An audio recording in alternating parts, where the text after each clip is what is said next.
morning, everyone. My name is Maya Tarashvili. I am the director of the Eurasia program at the Foreign Policy Research Institute. I am delighted to be here today to introduce our event topic and our speakers. We'll be here to discuss a brand new FPRI report titled Russia-China-North Korea Relations, Obstacles to a Trilateral Axis. This report and this event are a part of our ongoing project sponsored by the U.S. European Command at the Russia Strategic Initiative at the U.S. European Command. I would just like to add that the views expressed in this publication and in this discussion do not necessarily reflect the views of the U.S. Department of Defense or the United States government. Now, with that out of the way, let me introduce our speakers. So the format today will be an interview. Dr. Robert Hamilton will interview Dr. Elizabeth Wishnick, who authored this report. As you'll know, Dr. Robert Hamilton is the head of Eurasia Research here at the Foreign Policy Research Institute, and he is the author of a recent FPRI volume on Russia-China relations. I have the book right here. So the book is available for sale by Springer Publishers, and we will drop the link to the book in the chat box so you can order them and enjoy a copy as well. The author of our report today is Dr. Elizabeth Wishnick. She's an expert on Sino-Russia relations, Chinese foreign policy, and Arctic strategy. Dr. Wishnick is a senior research scholar at the Weatherhead East Asian Institute at Columbia University. She's a senior research scientist in China studies at CNA.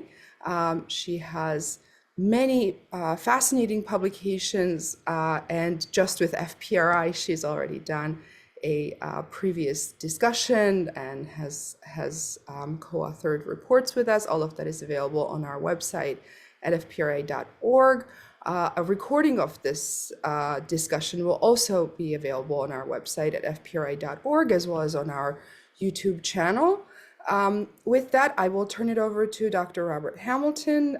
We will take about 30 minutes for the initial remarks and discussion, and then the next 30 minutes will be spent on audience Q&A. So as always, please use the Q&A feature to send in your questions at any point during this discussion, and Dr. Hamilton will get to as many of them as possible.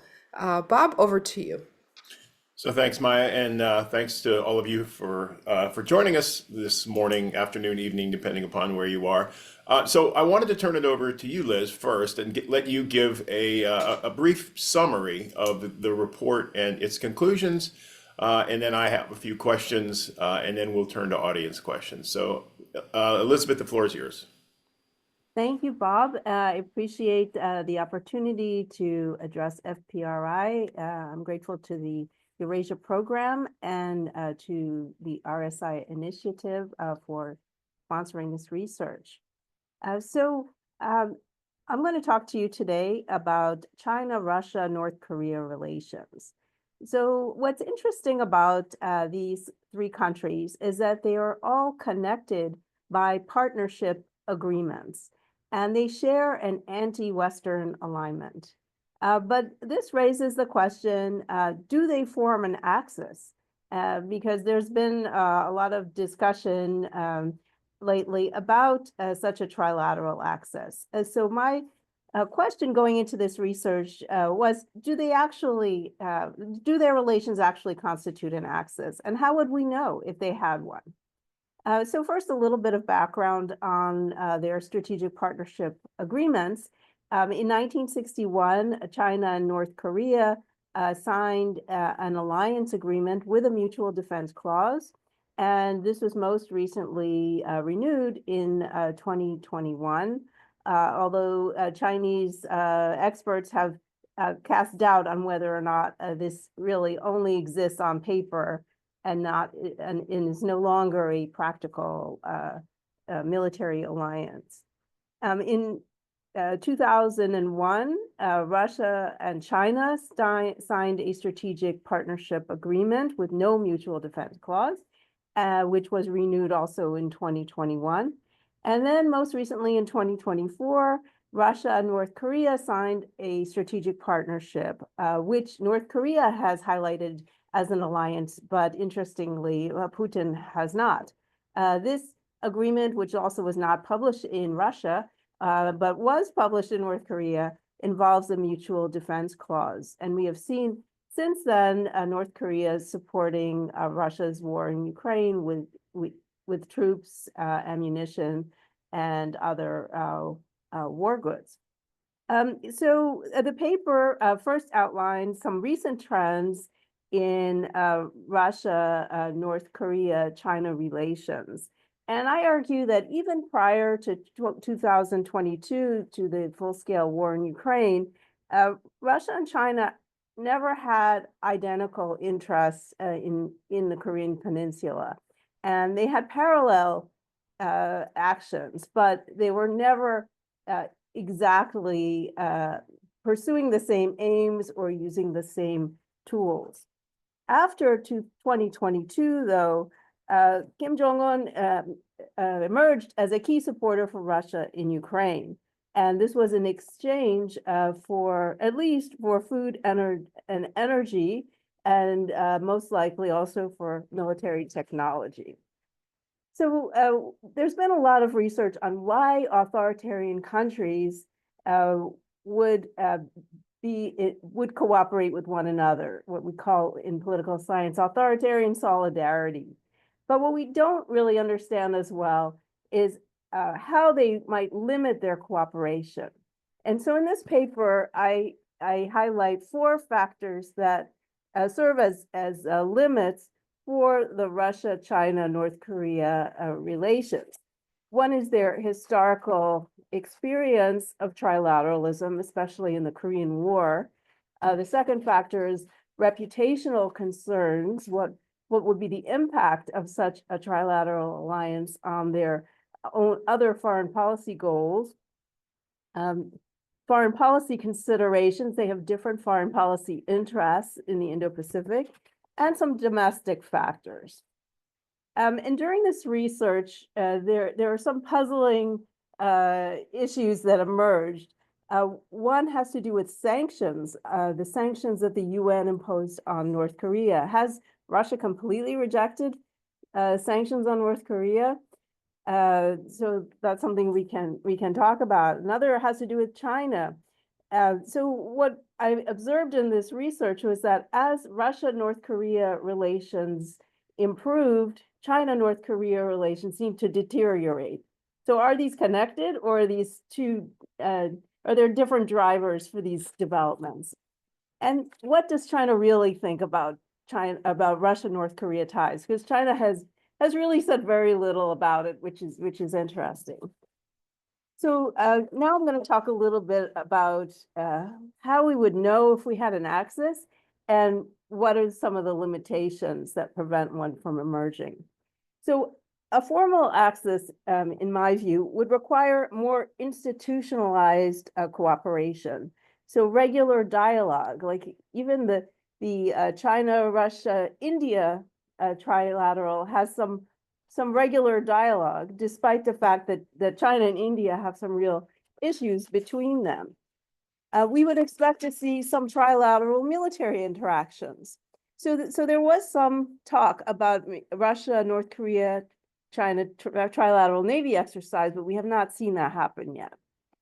We would also expect obvious coordination of their assistance in Ukraine, which we have not seen. So we've seen China be a really important source of dual-use technologies to Russia, a supporter of Russia in the UN, but we have not seen China coordinating with North Korean direct military aid. In fact, China has denied that it sends any direct military aid, and also has said that it is against the expansion of the conflict, and accusing Western countries of doing that. So it would be odd if they would be criticizing the Western countries for expanding the aid and then cooperating with North Korea and doing just that.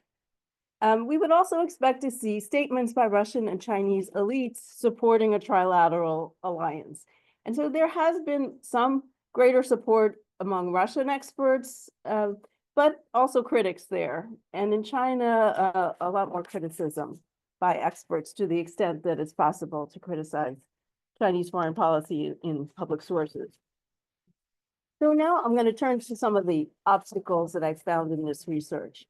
So history, I think, is a big one. So the experience of the Korean War was not one that gave the three countries high hopes of pursuing such a trilateral military relationship. There were difficulties in prosecuting the war, in ending the war, and so all sides have that historical memory. For China, it was a huge loss of life involved in supporting North Korea in that conflict. For North Korea, there was a concern about Chinese influence and other issues in this conflict. So that was not the model for this trilateral partnership if it exists. Looking at current issues, reputational factors are a big concern for China and Russia. So Russia already vetoed at the UN the extension of the experts panel that was responsible for monitoring the sanctions on North Korea and is seen as undermining the sanctions regime. And so this puts Russia in a difficult position as a signatory to the Nuclear Non-Proliferation Treaty. Is not supposed to be contributing to nuclear proliferation. And so Russia, in terms of its role as a great power, is harming its reputation with this action in supporting North Korea's militarization. For China, as well as for Russia, but certainly for China, there's been an emphasis on avoiding a new Cold War. And China and Russia in their partnership agreements talk about how their partnership is different from Cold War alliances. And they accuse NATO and US allies, other US allies, of creating a new Cold War. And North Korea is happy with a new Cold War because that means there would be more support for North Korea and its desire to boost its military capacity in preparation for a future conflict. So North Korea and China, and to a certain extent Russia, are at odds over this new Cold War rhetoric. The foreign policy impact is probably some of the most difficult, one of the most difficult limitations to overcome. So prior to the war in Ukraine, Russia set great store by its ties to South Korea. And this was for a variety of reasons. It gave Russia an alternative to the partnership with China in Northeast Asia. And South Korea was important to Russian ambitions in developing the Arctic, as well as the Russian Far East. And Russia has long held perhaps unrealistic ideas about creating some kind of transportation and energy corridor from the Russian Far East down through the Korean Peninsula. Some in Russia, some experts say that Russia has not completely abandoned hope of this angle, although South Korean support for Ukraine has angered Putin and has already put this to the side before even the North Korean military support issue came up. For China, this is also a very negative development because if North Korea is seen as contributing to the war in Ukraine, this creates more of a possibility of the emergence of what China calls an Asian NATO. So that's the greater collaboration by US allies, South Korea and Japan, with the US against Chinese interests. China also fears that if Russia encourages North Korean militarism, this could trap China into some kind of a conflict on the Korean Peninsula. One Chinese scholar once called the North Korean nuclear capability as a sword hanging over Northeast China. So China and Russia both border on North Korea, and so developments in the North Korean nuclear program certainly are of domestic concern to both of them. And as I mentioned, the North Korean role in Ukraine contradicts China's stated desire not to escalate the conflict. And then finally, I look at some domestic factors. Since they do have shared borders along the Tumen River, one would think that they would collaborate there economically. And there's been a Tumen area development program for more than 30 years to encourage this. But this has not happened. China has been hoping that North Korea and Russia would allow it access to the lower Tumen River, the 9 kilometers short that Chinese ships are from the Sea of Japan. They've been talking about access to this river for some years, and nothing has been decided. And China has instead been looking at developing a new port in the Russian Far East instead of developing some trilateral economic cooperation with Russia and North Korea. So there are some domestic factors that conspire even in an area that is not connected to the military that would seem to be mutually beneficial. That has not happened either. So that tells me there are some domestic regional interests that interfere with their trilateralism. So I'll just conclude by saying that even though there does not seem to be an axis forming among Russia, China, and North Korea, their bilateral partnerships still are a source of serious concern because of the impact they have on Ukraine and also on Northeast Asian security. So we shouldn't discount the value of their bilateral partnerships, but an axis is not the sum of bilateral relationships. And we need to be on the lookout for factors that would emerge that would counter some of these limitations that I mentioned. So I'll stop there, and I look forward to your questions.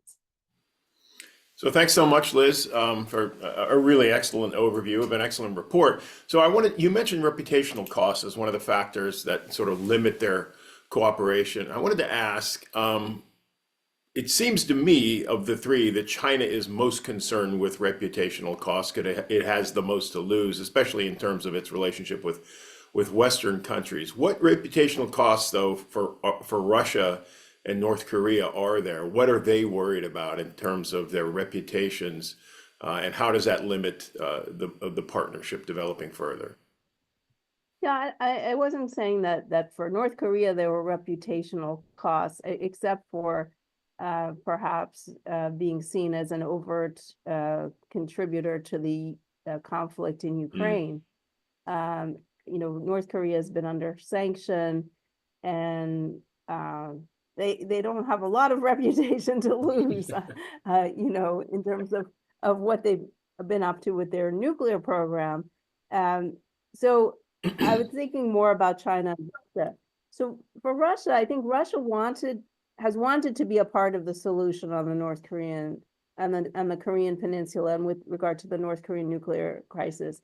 So they wanted to be a part of the six-party talks. They saw that as a direct contribution to Northeast Asian security. It was a way of acting independently of China in Asia, because Russia has long wanted to be an active participant in East Asia, and has faced a lot of skepticism in the region about what Russia could contribute. And so this was something that Russia felt they could contribute because they had this connection to North Korea, and so they looked at this angle as important. And to the extent that Russia wants to hold out hope of normalizing relations with South Korea in the future, being seen to be constructive is also an important consideration. And then I think also with respect to the global South, which has become more of an angle for Russian foreign policy, they don't want to be seen as encouraging destabilizing trends, militarism, They want to be seen as being part of the solution. And so I think there are some costs to Russia, although the priority seems to be on the prosecuting the war in Ukraine. For China, as I mentioned, it's much more clear because it exacerbates the situation, the security situation in East Asia. It contributes to perhaps an arms race in Japan and potentially a nuclear option in South Korea has been discussed more of late. The consolidation of U.S. alliances there. So there are a lot of negative trends for China, in addition to its stated desire not to escalate the war in Ukraine. Yeah, so you answered the follow-up question I was going to ask, and that is Russia and the global South. So, because it did seem to me that Russia is now unconcerned about reputational costs vis-a-vis the West, but is maybe more concerned about how it's perceived in the global South, because the global South is critical to Russia's ability to demonstrate that it's not isolated over the war in Ukraine. Would you agree with that? Is that sort of the way they see it? Yeah, I would say so. I think that they're trying to find friendly countries. The Russian foreign policy concept has changed in terms of the priorities, and certainly China is a priority as well as India. And then friendly countries especially in the global South are a new focus. And these are important for Russian diplomacy overall, even for Russian development in the Arctic. The BRICS is being looked at as a potential source of investment there. So Russia doesn't want to be seen in the global South in the same light as how they portray the U.S. as being a source of militarism, of instability, and so on. So if Russia is encouraging the destabilization of the Korean Peninsula, that doesn't really help their argument with the global South. Okay, thanks. So let's turn to China, and so you touched on the idea of how China might see the Russia-North Korea relationship. So how is it seen in Beijing? Because this is probably the thing that people talk about most when they talk about the Russia-North Korea relationship and how it's developed is, well, what does China think? What's your sense of that? Yeah, so China has said very little officially. So they've said this is a matter between Russia and North Korea. This is not, it's normal for countries to have connection. They've really said nothing specifically about it. But experts have been able, especially on social media, to talk a bit about these issues. And there was one expert, a former military official, who was talking about how for China it brings back bad memories of in terms of the Korean War, so many losses. So China would be asked again to step in and pay the price, really. And so there's a concern that somehow China would get roped into something that would not be beneficial. So there is that view. And then Xi Jinping, he's been trying to portray China as being a globally responsible player with the Global Security Initiative, Global Development Initiative, and Civilization Initiative. And this kind of Cold War rhetoric that comes out of North Korea is not helpful to that enterprise. So China wants to show that it's trying to create common bonds and build on them to promote mutually beneficial development and to reduce the chances of war. And then you have this warmongering from Pyongyang and overt North Korean assistance to an ongoing conflict in Europe, where China's trying to take advantage of tensions between the U.S. and the European partners to improve its standing. And so that it comes at a bad moment for China. It could help consolidate alliances that otherwise might be more problematic for the U.S. Okay. Okay, my last question, and it's a two-part question. We've already got several in the Q&A. In your view, Liz, what's the thing that could drive them together, and what could drive them apart? Is there a single event or some geopolitical factor that would drive the three of these countries toward a closer alignment, or and in what might happen that could really drive them apart, that could break this axis, or this, not an axis yet, but the partnership up. That's a tough one. So I think some major security concern in Northeast Asia could change China's calculus. So if let's say in a Taiwan contingency, China's decides to make the move on Taiwan, and they might want some North Korean collaboration of some sort by creating a distraction or something to take some pressure off of China. Or let's say South Korea decides to go nuclear, or Japan rearms in some significant way, or collaborates with Taiwan militarily. And it would have to be some major change in the security environment, I would say, in Northeast Asia, because China would sacrifice a lot in terms of its foreign policy goals, its reputation, and so on for this. We've already seen some changes in the China-North Korea relationship, diminishing it. So there was no meeting between Xi and Kim Jong-un in this 75th anniversary year for them. And there's been some other signs of some problems in their relations. So it's not clear, why is that happening? Is it connected to the Russia-North Korea relationship or not? So a major decline, let's say, that could happen. Let's say North Korea tests a nuclear weapon in some provocative way, that could further fray relations. Or, I'm trying to think out of the box here. North Korea uses some kind of tactical nuclear weapon in the Ukraine context, or, it would have to be something really major, because I think China is trying to keep some kind of relationship with North Korea, because they have always been concerned about the destabilization of North Korea impacting Northeast China. And so they don't want millions of refugees from North Korea. They don't want the collapse of North Korea. So they still provide more than 95% of the trade. So the China and North Korea relationship is very important, but I don't see them trying to create some kind of a trilateral alliance, even though it's so important for various domestic reasons for China.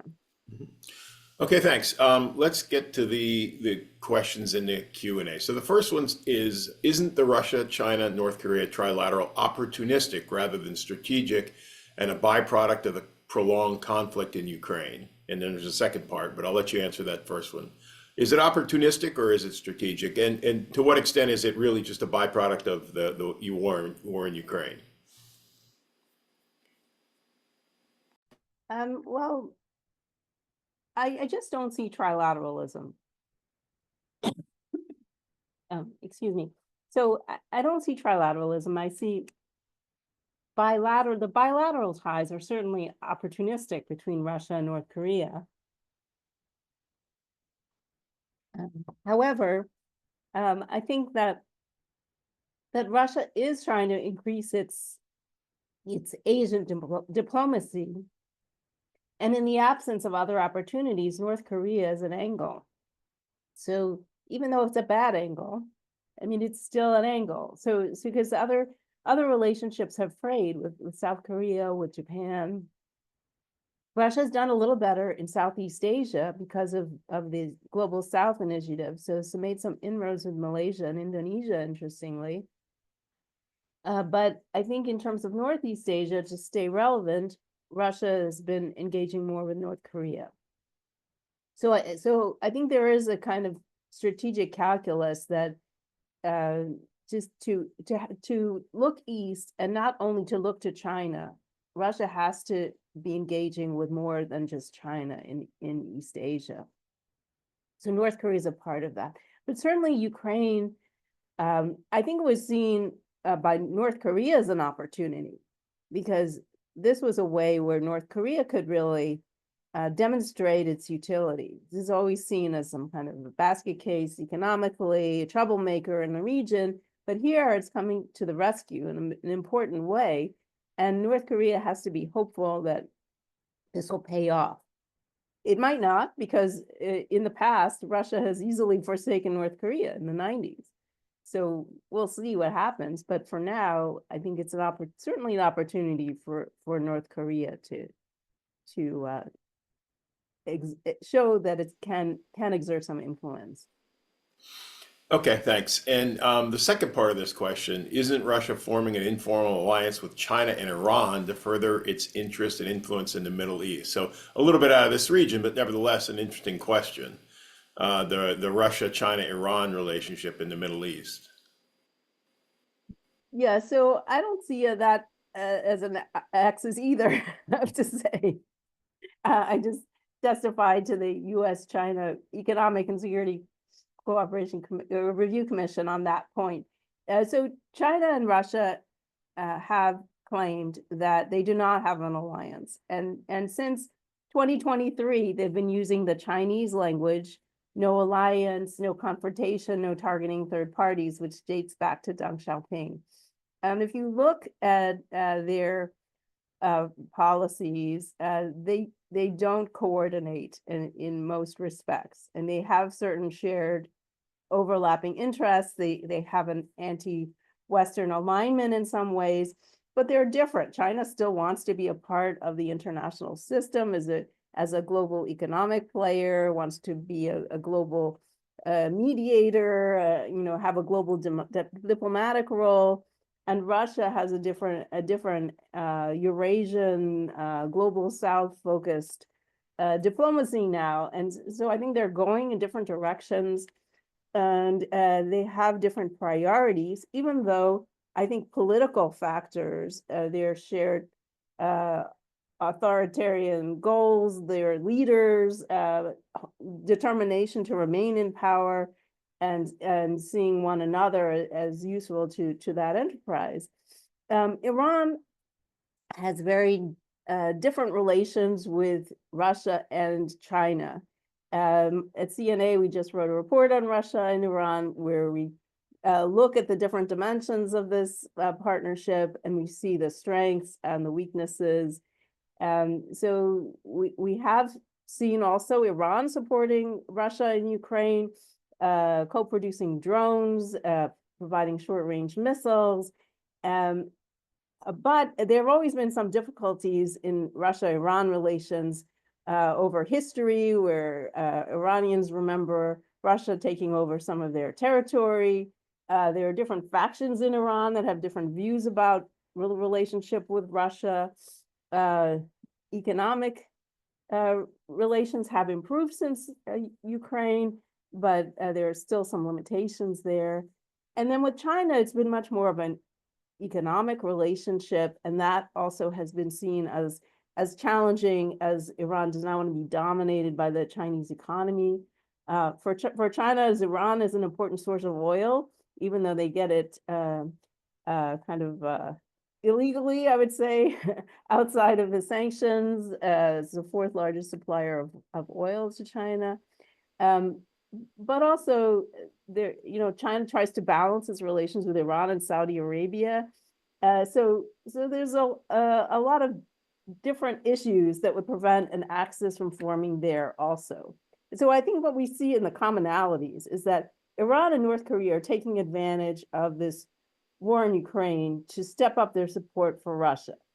But that does not mean that we have a long-term partnership, even among Russia and these countries, or with China. So the Russia-Iran strategic partnership does not have a mutual defense clause, I would point out. So it's different from the North Korean partnership agreement. So we see all these bilateral trends, but just because we have all these bilateral partnerships doesn't mean we have a quadrilateral alliance. Mm-hmm. Okay, thanks. So let me get to the next question, which is, in terms of foreign policy interests, given how focused Russia is on the West, versus the Indo-Pacific region, where China has stronger focus and interest. Isn't this a key barrier to more cohesive alignment? So a more cohesive alignment among. But certainly between Russia and China, but I think also the question asks among Russia, China, and North Korea, given that Russia has historically focused west, we can argue that maybe it no longer does because its influence in Eastern Europe, at least, is collapsed in the wake of the war in Ukraine, unless it wins. But I think the question is getting to Russia has historically not really focused on the Indo-Pacific region. China has. Isn't that a barrier to a Russia, China, North Korea, the development of a real trilateral partnership? Yeah, I see that point. I mean, I think the barrier has been that even though China and Russia have been developing their partnership, this has not facilitated Russia's goal of being a player in East Asia, in the Asia, what they call the Asia Pacific. And to the contrary, it's made it more complicated because Russia didn't want to be pressed on the hot button issues like the South China Sea or Taiwan or something like that in some of these East Asian gatherings. And so Russia has tried to thread the needle by continuing with its long-standing partnerships like with India and Vietnam and North Korea, while also becoming more aligned with China. And so that's given Russia a little bit more freedom of maneuver. And so now the Global South Initiative also has given Russia a new context within which to approach East Asia that they didn't have before. And it's been more successful with that, interestingly, than I think with its previous diplomacy in the region. At least it resonates a little more in Southeast Asia than it did elsewhere. And Russia and China had been competing for arms markets in the region. So, I think they like to show that they're collaborating in East Asia with all the military exercises that they do, like to kind of signal their alignment there. But when you look at the details, there are a lot of differences. And I think the North Korea piece of this puzzle really highlights that Russia-North Korea relations and China-North Korea relations are not the same, and they don't help solidify the China-Russia partnership in East Asia. Okay, thank you. So the next question, is there a pattern that indicates Russia, China, and North Korea support autocratic governments around the world? And if so, does this threaten U.S. support of democracy and human rights around the world? Okay, that's an interesting question nowadays. So, I mean, in the past, I would say yes, that they would be at odds. Now, I don't know that we can make that claim. I mean, what we could say is that the Chinese and Russian support for autocratic regimes that are at odds with the U.S. Do create new dilemmas for U.S. interests. But, I don't think that I think the U.S. countries, so I think in terms of Iran, I think the nuclear deal was a path forward to create some mechanism to resolve tensions involving the U.S. And we abandoned that. And I think that gave new opportunities to Russia and Iran and China and Iran. So when the U.S. steps in a multilateral diplomatic way, then that creates some opportunities for the U.S. I don't know what our North Korea diplomacy is going to be like in the future. And in the first Trump administration, there was a desire for some bilateral diplomacy, which reshuffled the deck a little bit, but ultimately didn't lead anywhere. Because I think you do need some multilateralism to involve all the countries in the region in a solution that's going to be enduring, because it affects their interests. It's not just a matter of personalities. It has to do with regional security problems that need to be addressed. Okay. And then the next question, it is a little more specific approach to the question I asked earlier about the Chinese view of the North Korea-Russia relationship. This question asked how the North Korea-Russia relationship is viewed specifically within the Chinese military and the Ministry of Foreign Affairs. And I wonder, are there differences also? I'll ask this as a follow-on to that question. Does the military see this differently than the Ministry of Foreign Affairs in China? So we don't have a lot of good information about this. The Chinese Foreign Ministry has said very little about the Russia-North Korea partnership. And they try to normalize it, that there's nothing to see here. It's just two countries having their bilateral relations. We don't interfere in other countries' bilateral relations. Why are you asking me this question? Practically the foreign ministry spokesman says. So if you look at the foreign ministry behavior, I mean, you don't see a lot of engagement with North Korea. You did see before or around the time, I think it was just at the time that Putin was in Pyongyang, Chinese officials were meeting with Japanese and South Korean officials in Seoul, I believe, and this led to a rebuke publicly from North Korea because the three countries called for denuclearization. So you see China trying to maintain its engagement in the region, trying to show itself as a constructive player. So I don't think you see statements, but you do see actions that indicate that this kind of alliance that's being struck between Russia and North Korea is not supporting China's foreign policy goals. On the military side, we also don't see statements by military officials, and there isn't much because there are a lot of restrictions now on certain topics in the expert community. So you don't see a lot of expert writing. I was looking through social media to try to understand what kind of viewpoints are around, and there are some former military officials who look with concern about this partnership between Russia and North Korea, and mentioning that in the past, China suffered a lot from its participation in the Korean War. China does not want to be involved in another, Korean War, and also being concerned about the potential threat to China of a nuclear advancement in North Korea. So I think you do see these concerns. These are not officially sanctioned views, obviously, but you do see, in some respects, in social media, some concern by those who are affiliated, or at least in the past, with the military. So this is a space to watch. I mean, it's very difficult to know how these different groups feel, at this juncture, given the restrictions.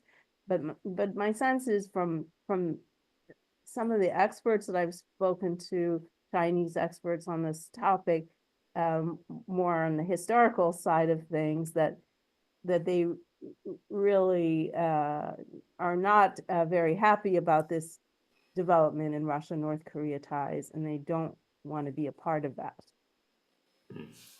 Okay. Great. So the next question, have you followed the fate of the North Korean contingent in the Ukraine conflict? The news has been scarce, but have China, Japan, and South Korea been watching more closely? So sort of a two-part question. What do we know? And then who is watching closely? What countries are watching the North Korean performance in Ukraine? Well, the Ukrainians are watching very closely, I would say. That's where you get a lot of the information. It's from the Ukrainian media. And so they were the first, and Ukrainians were the first really that I noticed reporting this back in October, that this was happening. South Korean intelligence apparently has been monitoring the train shipments from North Korea via Russia, how many containers, what was in the containers, most likely. And there are NGOs also that have been taking satellite pictures to document the transit of these trains with ammunition and their pathway some very detailed reporting on, the number of containers and all of that. And there has been reporting by Ukrainian media about the number of troops in Kursk, and the number of casualties, the fact that there were high casualties, some 4,000 out of about 11,000, if I'm not mistaken. And then there was a replenishment, there was a lull where the North Koreans seemed to have pulled back, and then a new shipment of troops came in. Also, I saw some reporting that there's a black market in tuberculosis certificates in North Korea to help North Koreans avoid being shipped to the front. There was some reporting that those who arrived there did not know they were going to Ukraine. There's a lot of pressure on them to commit suicide rather than be captured, because if they're captured, their families are threatened, apparently. So it's a very terrible situation for those North Koreans who are involved in this war, as well as for the Ukrainians who are being killed by this influx of troops. So a very difficult situation, but seems to be ongoing. And I would recommend reading the Ukrainian coverage of this, because they have a lot of detailed information. Okay, thank you. Next question. Are you able to give a perspective of what ordinary citizens in China, Russia, and North Korea think about the cooperation among the three countries? Well, I have not been to North Korea. I should say I have been on the border and across the Tumen River. That's as close as I've come to there. So I don't have any insight into what North Koreans are saying about this. Average North Koreans, I imagine that there are some benefits to elites in terms of the influx of food aid, which usually is focused on elites, not the average people in North Korea. In Russia, I've looked at the expert writings, and there are some differences. There are some who are still hopeful that Russia and South Korea can maintain some relationship and can overcome this period of downturn in relations due to the war in Ukraine, and are not very excited about the prospect of an alliance with North Korea. In the past, North Korea was not seen as a worthy partner for Russia.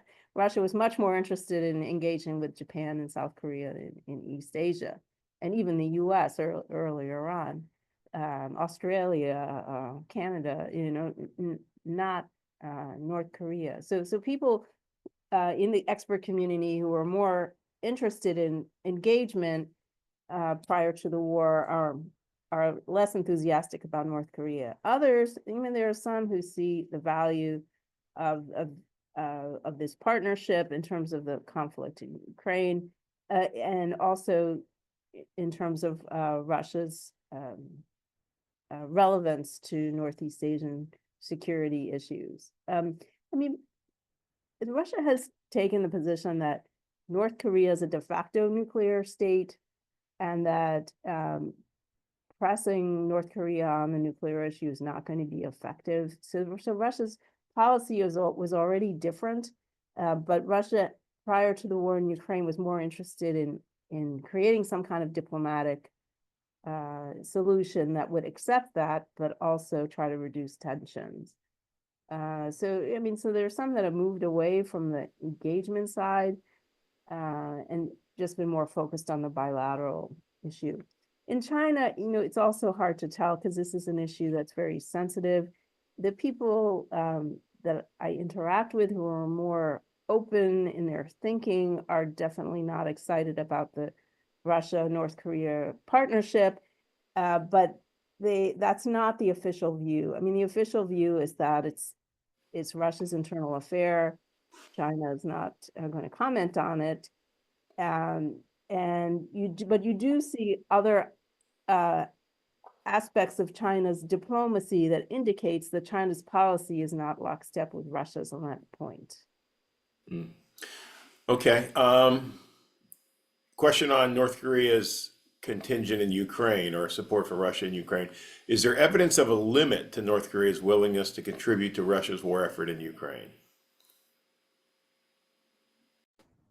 Yeah, I mean, you would think there should be a limit. I mean, I would guess that it depends on whether North Korea feels that it's being adequately compensated for the assistance it's providing.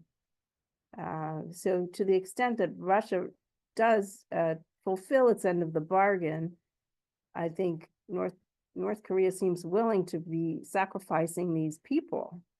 So I mean, there's speculation about what North Korea is getting in return. We're not too sure in terms of satellite technology or missile guidance technology, because there have been some tests that have been more successful after the relationship tightened between Russia and North Korea. I mean, in addition, I mean, you would think that food and energy aid would not be enough to sacrifice so many North Korean soldiers. So, you know, one would expect there would be a limit. We haven't reached it yet, alas. Another Ukraine question, and that is, assuming the U.S. administration could muster the level of nuance necessary, how should the U.S. respond or conduct itself on questions of nuclear non-proliferation in Ukraine? So again, a little bit off the topic, but you know, Ukraine looms large, even in this topic that we're talking about today. So. Yeah, the question is, how should U.S. respond or conduct itself on the question of nuclear non-proliferation in Ukraine? I assume that means Russian nuclear use or Ukraine going nuclear in the aftermath of the war. Yeah, so the U.S. has always been clearly opposed to that, and has made statements to that effect. At least under the previous administration, in terms of I'm not sure what this administration is likely to do in any scenario, really. So I'm not sure how this issue is going to be carried forward. But I would expect that the U.S. would have a continual interest in avoiding nuclear use in Ukraine and anywhere else. And in the past, I mean, we have tried to weigh on China to encourage Russia to avoid that. And there was some evidence that perhaps China has tried to shape that view. I think India also, in Moscow. And so far, happily, we have not seen that kind of activity. There's been also concern about nuclear power plants, being targeted by Russia, and the control over the Zaporizhzhia nuclear power plant. I think we should do more to try to enforce. While these negotiations are ongoing, I think that should be an issue in terms of trying to make certain things off limits. Recent discussion was about the Black Sea, but I think the nuclear issue should be there too, try to reduce that risk. Okay. So right now, last question. We've gotten to them all so far. As things stand, what seems to be more important to China and Russia? What seems to be dominating discourse within their governments? The relationship with North Korea, or their relationship with the global South, and particularly the BRICS? I don't think this is an either or. I think they can't, North Korea is their neighbor, so they can't ignore North Korea even if they want to. They have to live next door to North Korea. North Korea may be testing. China wants access to the Tumen River. Russia wants collaboration with North Korea in terms of prosecuting the war on Ukraine. So they both want something from North Korea. So I don't see them kind of saying, okay, we're tired of dealing with Kim Jong-un. Let's move on to the global South. I think they have a certain dimension to the global South, and they look at the global South also differently, Russia and China. For Russia, it's more of an anti-Western appeal, trying to find friends that share Russia's interests and might be willing to collaborate in local currency exchanges to help the Russian economy, expand Russia's market access, and so on. For China, China's trying to present itself as a new force in international relations, trying to create a different model of it, and and put its global South diplomacy within the context of Xi Jinping's broader initiatives. So I think it's a bit of a different approach, but I don't see either of them, turning off their diplomacy towards North Korea for any reason. I think they have to deal with neighbor. For China, they have a conception of neighboring country diplomacy, what they used to call periphery diplomacy, and so that's important. China has 14 land neighbors; they have to deal with all of them. And then there's the wider world that China deals with, and for Russia, it's become the friendly countries and the unfriendly countries. And so both North Korea and Global South would be included in that category of friendly. Okay, so we have just a couple minutes left, and I did want to ask one more question that sort of popped into my head during the discussion because there were several questions on Ukraine.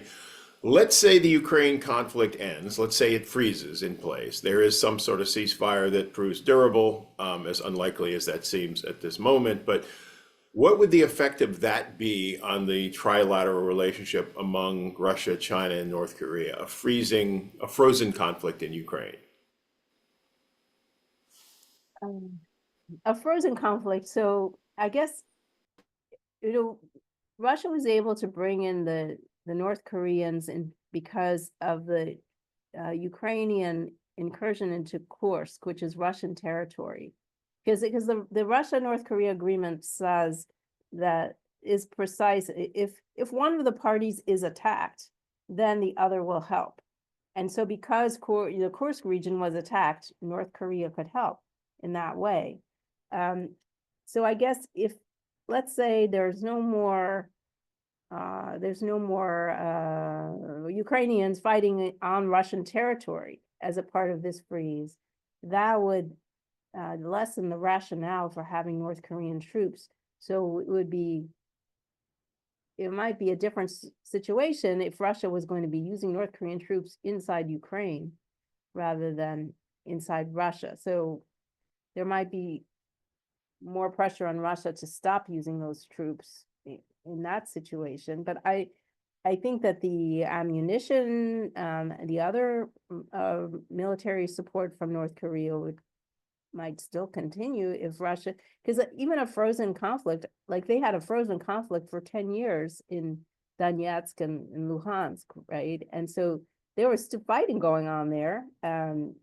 So it's still plausible that Russia might need for a period of time the additional support from North Korea as they begin to restock their own supplies. I think it would put more pressure on China and Russia to decrease the overall image of North Korean participation in this war if there is some kind of an agreement. Certainly, China would not want to appear to be violating an agreement that was negotiated to stop the war, because China's always claimed it wants to stop the war. And so it would be complicating. I don't see China's relationship with North Korea changing that much unless North Korea did some other provocative action, or perhaps something surprisingly constructive. I mean, if there was some change in North Korea, then China's policy might change. I think with Russia, I think we would need to be looking for what happens in the future. Let's say in the unlikely scenario that there's some resolution of the war in Ukraine that is mutually satisfactory to Russia and Ukraine. I doubt it, but let's say then would Russia downgrade its agreement with North Korea? Because Russia would be more likely to be accepted again into the international community in that situation. So I would say probably yes. I mean, that's what happened. That's why I think Russia never published this agreement, because they don't want to call attention to the fact that it's a military alliance in case they want to backtrack from it in future. Just like they did in the early 90s. They kind of, when it was an option for Russia to engage with the West, North Korea kind of went by the wayside. But I don't think that will happen with Russia and China. So all of those who are harboring these 1970s wedge dreams, I think are going to be disappointed, because I think there are real political factors that keep Russia and China together. So regardless of what happens in Ukraine, that's not going to change. But the North Korea, the degree to which Russia and North Korea collaborate could change. That's an interesting point. So that the view from Moscow about this trilateral partnership is certainly that North Korea is the junior partner among the three, and the most discardable, I guess, in a way that China is just not. Is that accurate to say for Russia? I would say so, but North Korea seems to be excellent at creating leverage for itself. And I think it's a lesson to those who believe that China has such leverage over Russia. Because China seems to lack leverage over both Russia and North Korea at this juncture, because both of them are doing things that China does not really support. And so I think you made this point to me about the paper earlier, that it shows that the small states have considerable leeway in international relations, and North Korea has been able to create a role for itself. It's of course, a very negative one, but it's been able to find some utility for itself despite all of its problems. Take advantage of this war in Ukraine to make itself suddenly a valuable military ally, which was kind of inconceivable just a few years ago. And China has not been able, China provides 95% of the trade, has not been able to do anything to stop that. And so when we think of, oh, Russia's now so dependent on China, North Korea is much more dependent on China, and China still cannot, materially change what North Korean policies are going to be pursued. Okay, thanks. Great answer, Liz. So we're out of time for today. Thank you so much, Liz, for the report and for your remarks today. Thanks to everyone who joined us. Be sure to check out our website at fpri.org for more information on this and other policy relevant topics, and stay tuned. The next report in this series will be written by Dr. Alexandra Korolev at the University of New South Wales in Australia, and it's going to be on Russian use of the instruments of power in the Indo-Pacific region, and it will be followed by a webinar like this one. So thanks again to UCOM and the Russia Strategic Initiative for sponsoring this. Thanks to everyone for joining us, and again, thanks to you, Liz. Thank you, and for all the great questions. Bye, everybody.